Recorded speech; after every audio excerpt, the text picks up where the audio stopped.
আল্লাহ পাক রব্বুল আলামিন পবিত্র কুরআনুল কারীমের মধ্যে বলেন, ইন্নামাল মুমিনুনা ইখওয়া। আল্লাহ বলে দিচ্ছেন, নিশ্চয় সকল মুমিন পরস্পর তারা ভাই ভাই। আল্লাহ পাক নিজেই বলে দিয়েছেন যে সকল মুসলিম, সকল মুমিন তারা পরস্পর ভাই ভাই। তারপর আল্লাহ পাক বলেন, ফাআসলিহু বাইনা আখওয়াইকুম, যে তোমরা তোমাদের পরস্পরের মধ্যে সৌহার্দ্য স্থাপন করে রাখো। বলেন সুবহানাল্লাহ।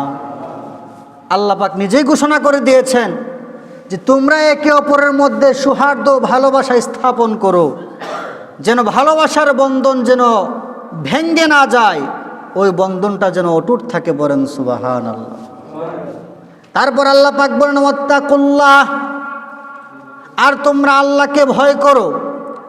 ও আল্লাহ, আপনাকে ভয় করব, ঠিক আছে, এখন আপনাকে ভয় করলে আমাদের লাভ কি, আমরা কি ফায়দা পাবো, আমাদের কেমন সওয়াব হবে?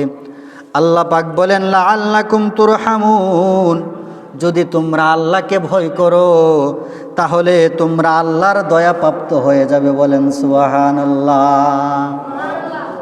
তাহলে যদি আপনার দিলে, আপনার অন্তরে আল্লাহর ভয় থাকে, আপনি আল্লাহর দয়াপ্রাপ্ত হয়ে যাবেন।